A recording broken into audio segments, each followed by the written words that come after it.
Hello, and welcome back to Laura's Plans. So today it's going to be kind of a bonus video because I had a subscriber request that I go ahead and show how I create these one-page calendars in my A5 Stalogy. Now granted, if you're using a B6 or another size, maybe a B5, the numbers and boxes are going to change, but for the most part, it's really about doing the math, so to speak. And if you haven't already, one of the things I would say is to grab a blank page in your notebook, if it's a Stalogy or anything else, and create a grid spacing page. There's lots of videos on YouTube that show you how to do this. Basically, it's a way of going through and finding out the total number of spaces or boxes or dots that you have going across the page as well as down the page. In an A5 Stalogy, there's basically 48 boxes down the side of the page, and there's roughly 34 boxes across. And based on that, you can find your midline and then start to break things up accordingly.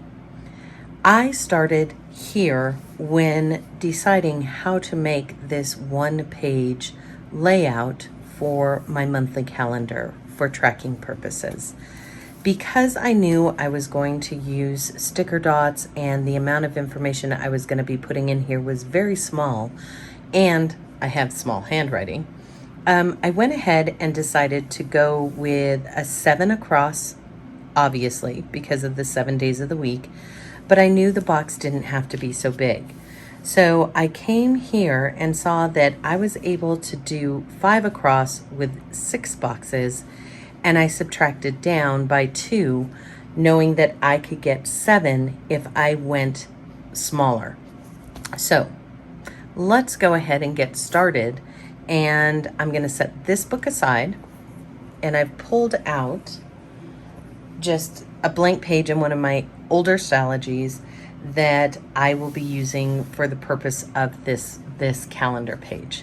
So whenever I get started doing a calendar, the most important tools I use are a pencil and my flexible ruler. And the reason I do that is because if you go in with pen right away, you're going to make a mistake and then you have whiteout all over the page. The beautiful thing about having it mapped out in pencil is it makes it easier in the long run.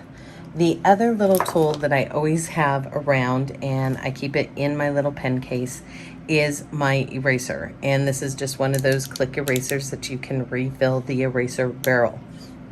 So I'll set that off up here to the side because I know I will grab it. And let's talk about the page layout. Now, this is all personal preference, but I always like to leave spaces above to have a header, and I generally will leave 4 boxes or 4 lines of dots at the top of any page so that I can create the header. The other thing that's really important to know is you want to know how many weeks you have in the month. For July, we technically have 5 months in the, 5 weeks in the month of July. So I need to make sure to make boxes for that many. So knowing where I'm at, I always like to leave a little bit of a runner on the side, and I like to leave a little bit of a runner along the right and left hand side because I don't like taking it right to the edges. I don't know about you guys, but I hate writing in this gutter area. It's just uncomfortable. So I'm going to go ahead and mark 1, 2, 3, 4 boxes down. And I'm going to go ahead and leave myself 1, 2, 3 boxes over. That is my initial box mark. So I'm going to erase this set over here because I won't be using them. And I'm going to do the same over here. 1, 2, 3, 4, 1, 2, 3. Now, now I know the exact parameters that I have to work with. So you would then go ahead and count the number of boxes that you have all the way across and divide that by 7. So 1, 2, 3, 4, 5, 6, 7, 8, 9, 10, 11, 12, 13, 14, 15, 16, 17, 18, 19, 20, 21, 22, 23, 24, 25, 26, 27, 28. That gives me 28. That's a beautiful number because it's easily divisible by 7. So I know that I can create boxes that are 4 spaces wide, and just because I like them to be symmetrical, I'll go 4 spaces down.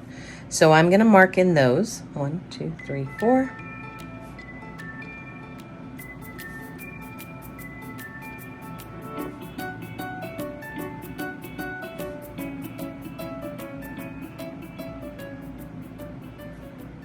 By going 3 over, 4 down, 3 over, 4 down, I set my initial points, counted up my boxes, divided by 7, and now I have Monday, Tuesday, Wednesday, Thursday, Friday, Saturday, and Sunday set on my book. Now let's go ahead and count out the number of weeks that we need. We need 5 weeks, so I'm going to go ahead and every 4th box put in my tick mark.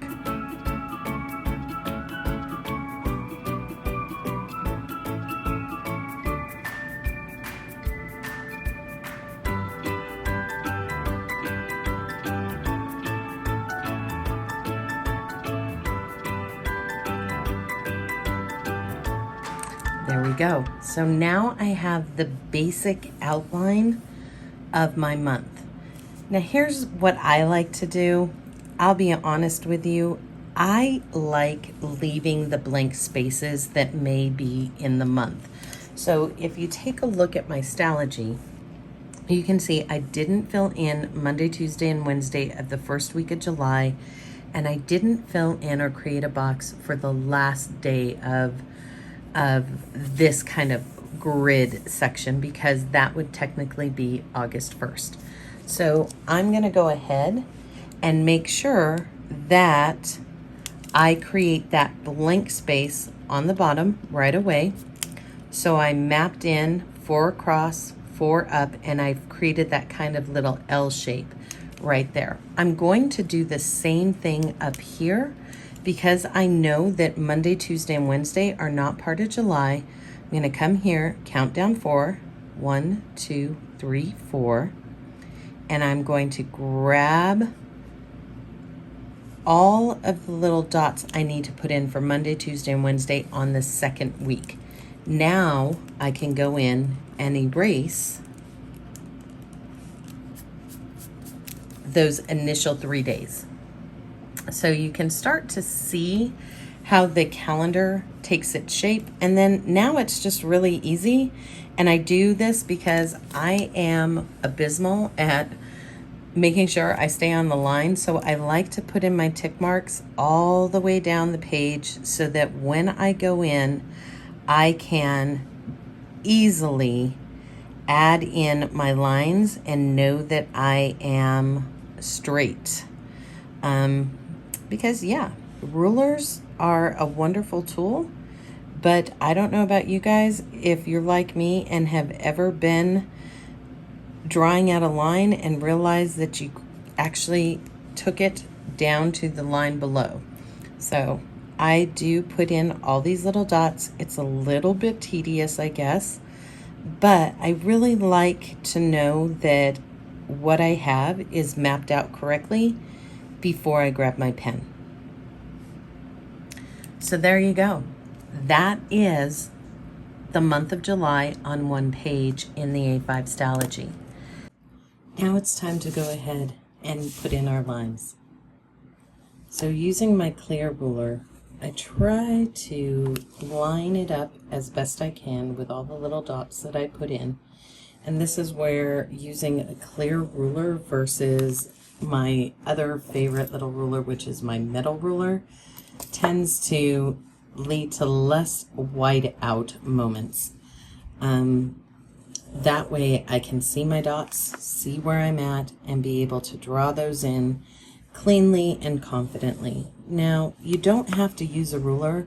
I know several people on YouTube that I've watched that have this amazing skill to be able to draw in a straight line. I have to say, I'm not one of those people.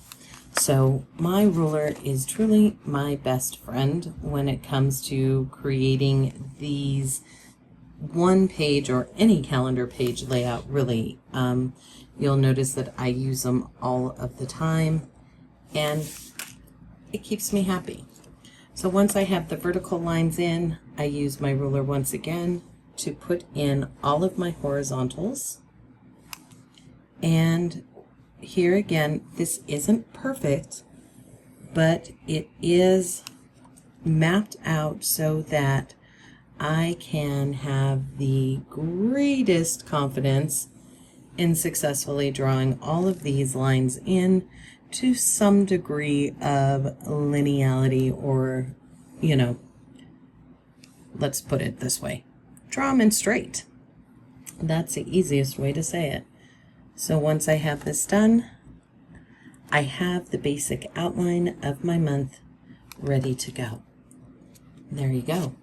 There is the month on one page, missing the first 3 days, which were in June, and the last day of the month, which is August. Now that I have the basic structure set up, it's really just about personal preference on how you want to go ahead and decorate. I generally will use a highlighter or Tombow marker in the coordinating color to put a highlighted line above my days of the week, and just utilize my fine liner to put in my headers. Some months I just do a single letter, and other months I'll do, you know, the abbreviations or the whole day, depending on what mood strikes me. I also like having this little gutter area almost, because it's a perfect place to put some doodles or the month header. And in this case, I'm going to go ahead and follow this line over, and that's exactly where I'm going to put my month header, just to kind of keep it on the same visual line as my top line here for the calendar. And then down here I can add in a place for notes, which I think I'm going to go ahead and do. And I'm just going to highlight a little section. That's much more than I need, but I'll center the word notes right in there. And that's it. That's how I set up the basic page. Now all I have to do is go in and write in all of those lovely little days of the week.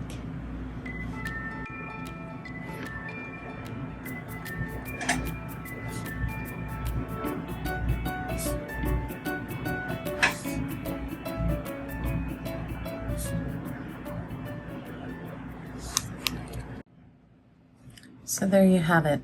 Now your calendar is ready to go. You can highlight your days with your Tombow or translucent dots. You can add your own ephemera to the page to make it aesthetically what you want, or you can leave it as is. It's really not a hard calendar to build, but really making sure that you do the math first is what's going to lead you to success. Also, never be afraid to put in those little dots. I haven't even erased my pencil marks yet, and for the most part the page looks clean. Now I will go back in and get rid of all those little pencil dots eventually and brush it off the page, but for the most part this page is done. So I hope this video helped you. It's a pretty easy calendar to build, and depending on what the month looks like, it's going to take shape a little bit differently each time. But I do love the fact that I can count 28 squares across, give myself equilateral gutters on either side so that it centers itself nicely on the page. And that's all I do. That is my month on one page. If you're interested in seeing how I build my month on 2 pages or anything else that I put into my planner, please let me know in the comments below. I'll be sure to build you a quick little video that shows you how I go about setting these things up. As always, I want to say thank you for watching, and I will see you next time.